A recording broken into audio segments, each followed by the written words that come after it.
Hey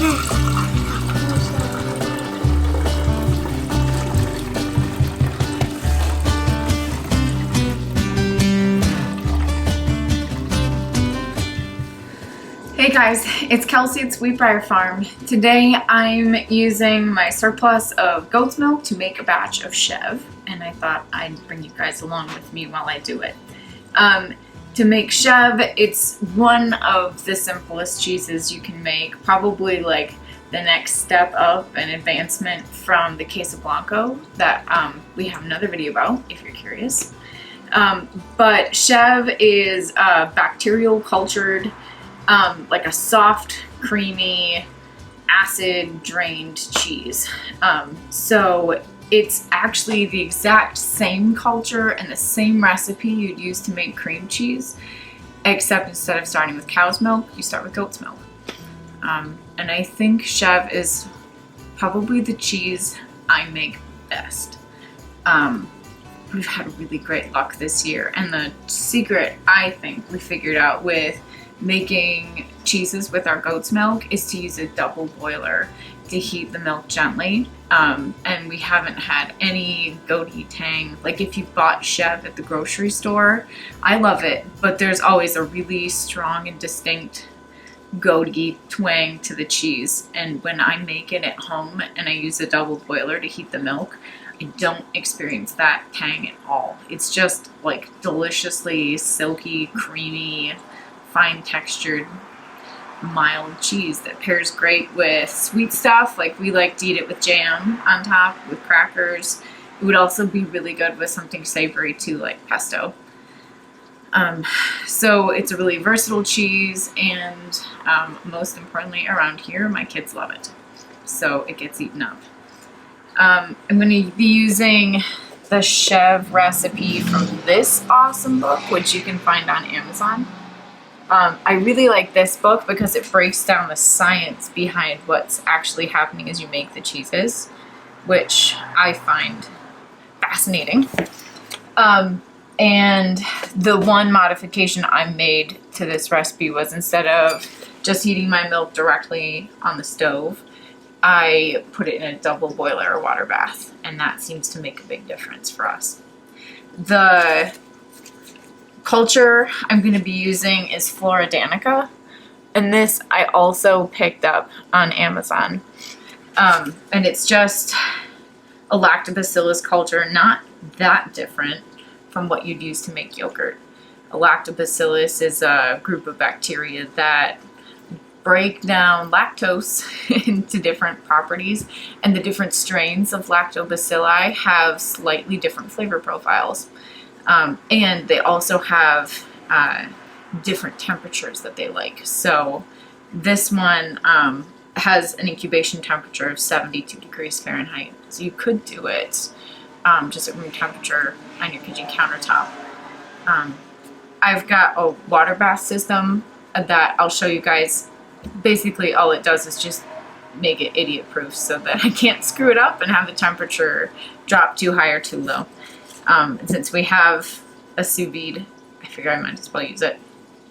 All right, but to start with, I've got 3 gallons of fresh goat milk here in my pot, and I've used this pot before, so I know if I put 6 half-gallon jars of milk, it fits just up to the top of this pot, so I know I'm making a 3-gallon batch, which is helpful as you use your recipe to figure out how much salt or culture to add to your things. And then I have my largest stock pot here that works nicely as a water bath. So I've got a little bit of water in the bottom, and I know about that much when I put this pot, when I put the pot with milk into the larger stock pot, the water level rises up to about here. So it helps me heat the milk in the pot gently and evenly, which is, I'm beginning to realize, critical when I'm working with goat milk.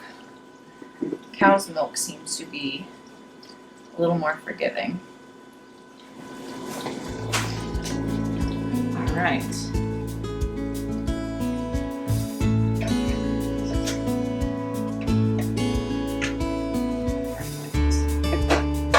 Pop the lid on here just to help things move a little more quickly. So I'm gonna keep my goat milk heating gently in the double boiler water bath. And anytime I culture bacteria, I like to pasteurize my milk first. So I'm gonna bring this up to 160 degrees Fahrenheit, hold it there for about a minute, and then I'll take it off heat, take it out of the hot water bath, and let it cool down to 86 degrees Fahrenheit. Okay, so my milk is pasteurized now. It's up to 160 degrees Fahrenheit. I'm gonna pull it out and let it cool off. And one nice thing about the double boiler setup is I can use this same pot once it cools enough to touch. I can dump out the hot water and replace it with cold water from the sink, and I can use that to help me cool off my hot milk a little bit faster. So I'm gonna do that. When I get the milk down to 86 degrees Fahrenheit, I'll show you the next step. Okay, my milk is at 86 degrees Fahrenheit now, so I heated it up to 160 Fahrenheit to pasteurize it. I let it cool down to 86. Now I'm ready to add my culture. So the Flora Danica culture I bought on Amazon comes in pre-measured little packets, which is just right for 2 to 5 gallons of milk. So since I'm doing a 5-gallon batch, this is perfect. You can't really add too much bacterial culture. It's just a little bit wasteful, but it's not gonna harm your cheese at all. So you sprinkle it on top of the milk and just let it sit that way for 3 to 5 minutes. And then I'll gently stir it in for a few minutes to make sure that it's all mixed in evenly. It's a very small volume, I think 1 1/4 teaspoons, but that's all it takes. I'll show you what it looks like. Kind of looks like, I don't know, popcorn or something, or Nerds maybe. So I'll sprinkle this on top of the milk, and we're just giving it a moment to hydrate. So I'll let that sit for 5 minutes, and then I'm gonna stir it in. While I'm waiting for the culture to just sit on top of the milk, I'm gonna prepare the rennet. So rennet is an enzyme that coagulates milk, basically. It's found naturally in the rumens of nursing mammals, so like calves or goat kids. You can also buy vegetable, and I think there's even a bacterial rennet. I use the vegetable rennet, and it works really well. I've never tried the stuff that's from animals to compare it to, but this works well enough. I've never felt a need to try anything different. And 1 bottle of rennet, like this tiny bottle, lasts for an eternity. You can make tons of milk, tons of cheese with it. So you dilute it like 1 to 20, so it'll last forever. So to make a 3-gallon batch of cheese, I need 1/8 of a cup of water, and then in this I'm going to put, all right, so it's 2 to 4 drops of rennet per gallon. I didn't think that sounded like enough, so I'll say 3 drops per gallon, and I have 3 gallons, so I'm going to add 9 drops of rennet to my 1/8 of a cup of water. 1, 2, 3, 4, 5, 6, 7, 8, 9. Perfect. I'll use this in a moment.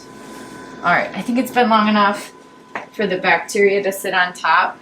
I'm going to stir it in with a really gentle up and down motion, kind of like if you're folding things in when you're baking, but much more slowly and gently.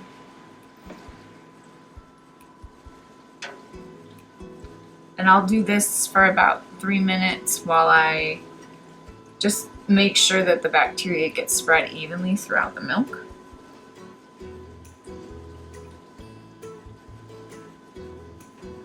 And this is important. I pasteurized the milk, so the only bacteria that should be left in this pot are the ones I put there. That's the idea. So you want to make sure when you're making cheese that all of your tools and utensils are super clean. So my spoon, I double checked and made sure it was super clean. You can buy sanitizers like in a brewing supply company. I'm sure Amazon has it too. We pick it up at the local party store, keeps brewing supplies, so I get sanitizer there that's food safe. But the point is, I want to make sure the only bacteria that's in this pot that will grow are the bacteria I put there. And that's one more way you can make home cheese making a little bit safer.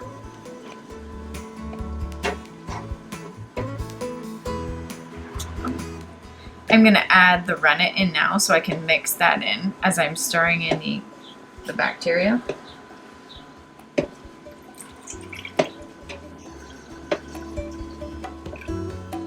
Alright, so I've got my rennet enzyme in there and the bacteria, and I'm making sure it all gets mixed together very gently. The next step is we're going to let the milk ripen. We're going to give that bacteria a chance to grow and reproduce and break down the lactose in the milk and turn it in to cheese and denature the proteins. The rennet enzyme is also going to work on denaturing those proteins and coagulating the cheese. So we'll get curd that will clump up and sink, and then kind of a clearish yellow whey will form at the top.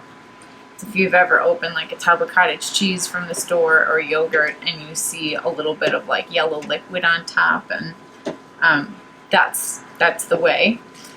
So we'll have a lot of that with this recipe. I'm going to let this ripen. It says 12 to 24 hours, so I'll probably come back to it tomorrow after school. So I'll probably let mine go a little bit longer than 24 hours. We'll see. Alright, I think that's pretty good. So I'm just going to put a lid on it, set it on the kitchen counter, and let it sit overnight. It's just about 72 degrees in the house anyway, so it should be just fine. Alright, so this is after the cheese sat to ripen for a little more than 24 hours. Life kind of got in the way. And then I started draining the whey before I remembered to record. So I'm going to show you the motion you'd use to cut your curd. So when I came and found it and took the lid off this afternoon, there was a solid mass of curd in the center, surrounded by this kind of lemony looking whey. So what you do is you want to cut your curd, and what we're doing is making like inch wide rectangular columns, and this will help to get the whey to separate from the curd some more as we spoon it out. So I'm just using this tall knife to help cut the curd up so it's not one giant mass. Get it to the bottom. Yes, you can reach all the way to the bottom of the pot. Finn, do you like cheese? What's your favorite cheese to eat? Cheese sticks. Cheese sticks. Who doesn't like cheese sticks, right? Yeah. Alright, so now that I've got the curd cut. That kind of looks like mac and cheese. It looks like mac and cheese to you? No, the Cottage cheese? yeah. Well, it does look kind of like cottage cheese, you're right. It's still wet. Alright, so I've got a colander here lined with a piece of butter muslin over a big bowl. So I'm just going to scoop up my curds gently. You're gonna put it in there. Yep, I'll put them inside the colander and we'll let the whey drain out. Right. Smells. Yep. Look like dry. Mm-hmm. Yep, we want that liquid to get out of the way there. I like to feed my leftover whey to our pigs. They love it. So we're gonna like it's kind of like sauce for the pig. Yep. Yeah, special treat for them. Alright, so we'll let these drain for a few hours. I think I've done like 4 or 5 hours before. So we'll let this drain and then we'll come back and show you the next step. Right, Finn? Okay guys, so I let the cheese curds drain for about 3 hours, which is a little less than I normally do, but it's getting late. I'm running out of time. So what I'm going to do is I'm taking the lids off and I'm going to pour out the whey that's underneath these. But first I want to show you kind of the consistency. So it's nice, but there's no like puddles of whey left in there anymore. So it's dried out quite a bit, and if you peel back the edge, you'll see it holds its shape. So I think it's ready. But the first thing I need to do is get rid of the whey that's underneath these colanders. So I'm going to dump that into a pot here for the pigs. I'll just all sit in my...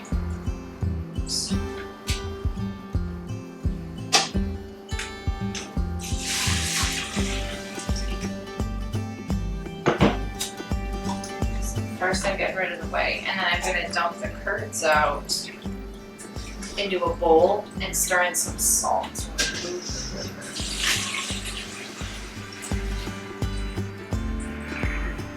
Tastes better with salt, right?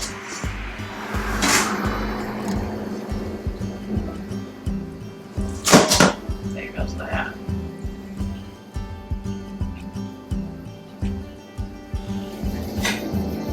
So here's the curds down in there. I'm just going to give it a little mix real quick, just to make sure it's the right texture and it doesn't really absolutely have to drain longer.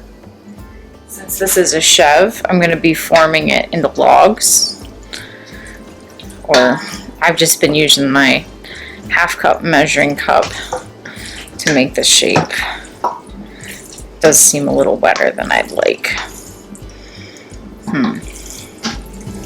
If I let it drain overnight in the fridge, it'll probably get too dry. I could always stir back in more whey. I'll see how the other one looks and decide.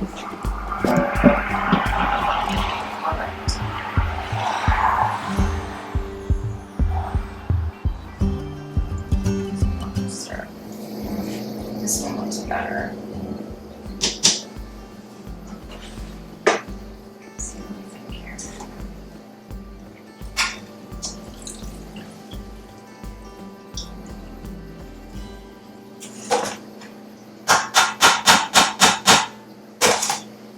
So I like my Chèvre curd to stick together a little bit more and not be quite so fluid. So I think what I'm going to do is let it sit in a colander and a cheesecloth overnight so we can drain a little bit more of the whey out. And then tomorrow I'll have to form it into logs. So this is the reality of cheese making. The time frame for cheese is really extended, and when you're a human with a life beyond cheese making, I think we have to be a little bit flexible.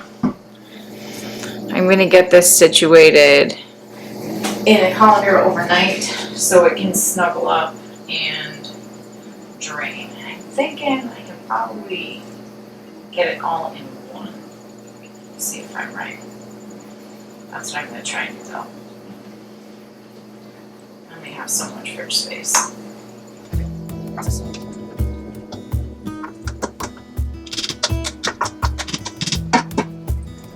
Alright, so we'll just let that snuggle up overnight.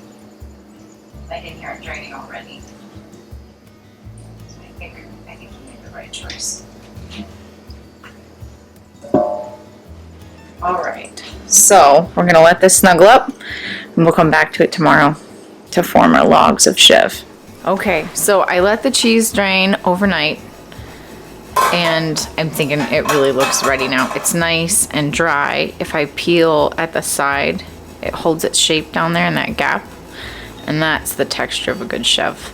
It should hold its own shape, right? When you buy Chèvre at the grocery store, it's a log, not a puddle.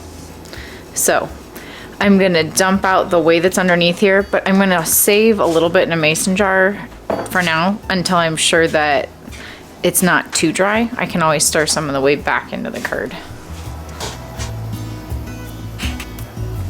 That's gorgeous. Check that out. I wish you guys could smell it. It smells so good.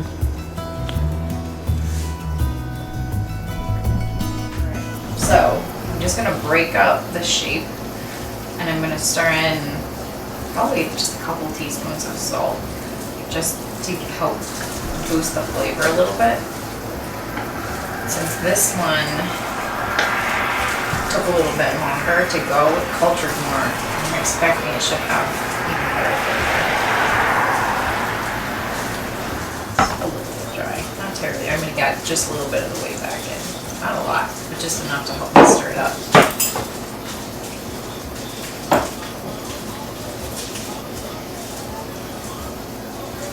This is just iodized table salt.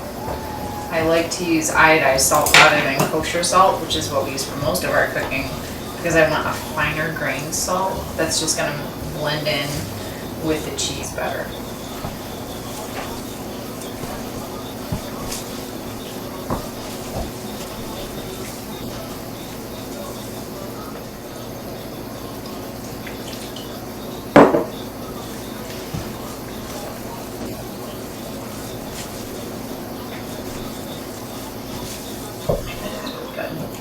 I think it could use a smidge more salt though.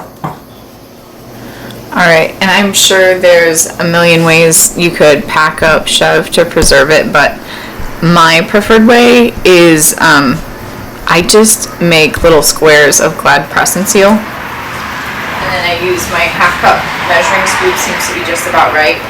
And I just use that as a form to plop out half cup size little discs of Chèvre, and I wrap it up in here, and it's ready to go in the freezer. It's easy to take out when we want to eat it. It seems to work really well for us. So that's how I'm gonna. So I put it sticky side up.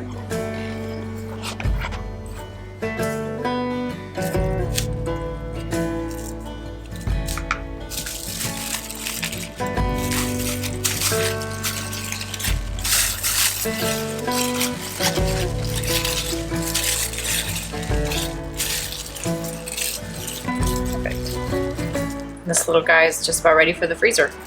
I'll label them, and then I like to put them on a cookie sheet in the freezer, and then once they're all hard, I can pack them up in a Ziploc bag just to keep them all together.